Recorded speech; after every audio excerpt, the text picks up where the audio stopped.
नमस्कार मेरे प्रिय दर्शकों, मैं एस्ट्रोलॉजर हेमलता। उमा एस्ट्रोलॉजी में आपका स्वागत है। परमपिता परमेश्वर हम सब पर कृपा बनाए रखे। आज का जो मेरा टॉपिक है वह है धन। धन की प्राप्ति कैसे हो, इच्छा पूर्ति कैसे हो, धन के मार्ग कैसे खुले। आज हर एक जातक की यही समस्या है कि उनको इनकमिंग का प्रॉब्लम हो रहा है, धन संबंधी समस्याएं हो रही हैं। तो इनकमिंग सोर्स कैसे खुले, उसके अंदर एक ग्रह से संबंधित, घर से संबंधित अलग अलग ग्रह का रोल होते हैं और अलग अलग ग्रह के रोल से ही आपको सही समझ में आता है कि कैसे है। जैसे सबसे पहले तो धन के मार्ग खुलने के, कर्म खुलने के से पहले आपका कर्म क्षेत्र क्या खुला हुआ है, वह आपके अनुकूल है क्या। फिर उसके बाद में अगर आपने एक जॉब ले ली है, आपका इनकमिंग सोर्स अगर कमजोर पड़ रहा है या कम हो रहा है या आप उसकी बढ़ोतरी चाहते हैं, तो आपको ऐसा क्या करना चाहिए। अगर अपन काल पुरुष की कुंडली के हिसाब से देखें तो 11वें भाव का स्वामी, 11th हाउस का स्वामी, जो कि इनकमिंग सोर्स का हाउस है, जहां से अपने इनकमिंग देख सकते हैं कि अपने 11वें भाव का स्वामी क्या कौन बनता है और उसकी प्लेसमेंट कहाँ है, वह कौन से हाउस में बैठा हुआ है। अगर वह जिस स्थान पे बैठा है तो आप उस स्थान से संबंधित कार्य करें तो आपका इनकमिंग सोर्स बढ़ता जाता है। आपका धन भाव, एक तो होता है आय अर्जित करना, एक होता है आपका संचित धन, कि आप कितना धन संचित करके रखते हो, वो होता है सेकंड हाउस से पता करते हैं अपन।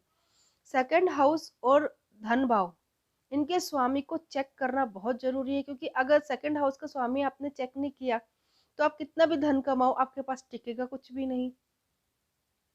तो आपको ये दोनों चीजों का अवलोकन करना बहुत जरूरी है।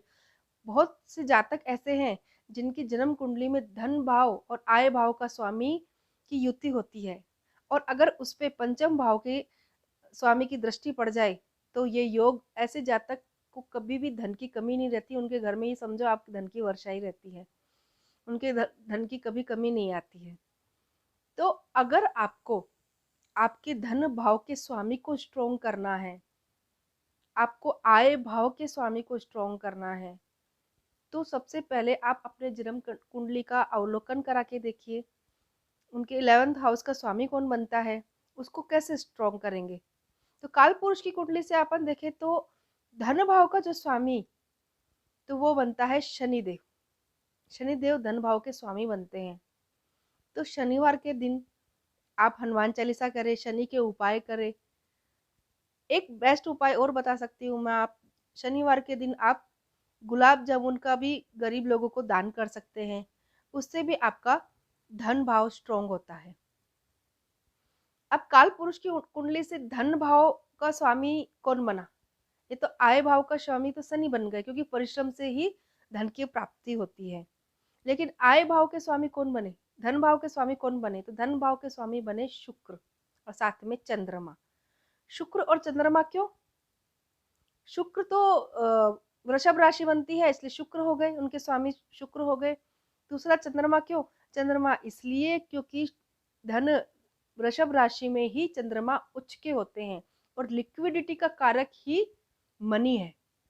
तो चंद्रमा की प्लेसमेंट और साथ में आपको शुक्र, आपकी जन्म कुंडली में शुक्र कहाँ बैठे हैं, उनकी प्लेसमेंट कहाँ है, ये देखना भी जरूरी है। अगर आपकी 3-4 ग्रह भी ठीक कर लेते हो, जैसे शुक्र, चंद्रमा, शनि, शनि के साथ शुक्र क्यों, क्योंकि शनि भी शनि कहाँ कौन सी राशि में उच्च के होते हैं, तो वह भी शुक्र की राशि, मतलब तो तुला राशि में शनि उच्च के होते हैं। तो शुक्र का इसमें रोल बहुत इंपॉर्टेंट रोल हो गया, साथ में चंद्रमा। ये 3 ग्रह स्ट्रॉन्ग करने बहुत जरूरी है। लेकिन हर एक जातक की कुंडली अलग अलग होती है।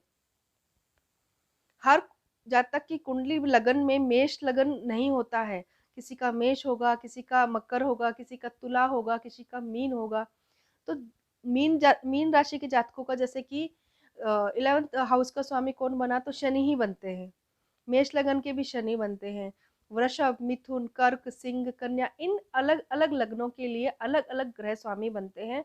उनको स्ट्रॉन्ग करने से आय भाव का स्वामी स्ट्रॉन्ग होता है और ज्ञान के जहाँ आय है उसके ही 7th हाउस में क्या पड़ता है, तो ज्ञान का हाउस पड़ता है। क्यों? क्योंकि इंसान अपनी नॉलेज से, अपने ज्ञान से ही अपने आय के स्रोत को खोलता है, इसलिए वहां पे ज्ञान भाव पड़ता है। तो जैसे ही आप ज्ञान भाव और 11th हाउस उसको स्ट्रॉन्ग करते हो, तो अपनी नॉलेज उतनी बढ़ जाती है कि अपन अपने आय के स्रोतों का निर्माण खुद ही करने लग जाते हैं। इसलिए ये सब लिंक्ड होता है कि अपने आय भाव के स्वामी को कैसे, नॉलेज हर चीज की इंपॉर्टेंट है। एस्ट्रोलॉजर को इसलिए ही महत्वता मिलती है क्योंकि वह ये सब चीजों का नॉलेज रखते हैं, और ये नॉलेज ऐसे ही प्राप्त नहीं कर होती है, उसका अध्ययन करना पड़ता है।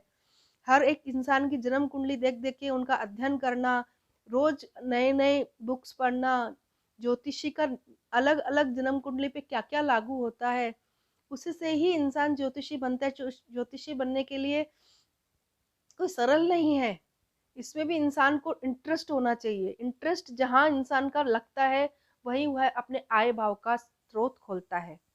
इसलिए इस चीज का विशेष ख्याल रखें आप, कि आप अपने जन्म कुंडली का अवलोकन जरूर कराएं, जिससे कि आपका कर्म क्षेत्र कौन सा है, आप कर्म क्षेत्र में आपका नॉलेज कैसे बढ़ेगा, और नॉलेज से आप 7th हाउस को देख के कैसे अपने आय के स्रोत को खोलते हैं। और आय आना ही इम्पोर्टेंट नहीं है, आय का संचय कैसे होगा ये भी इम्पोर्टेंट है। कुछ किसी कुंडली के अंदर जातक के ऐसे योग होते हैं कि उनका धन संग्रह नहीं होता, तो धन संग्रह के अलग अलग सोर्स अपनाए जाते हैं।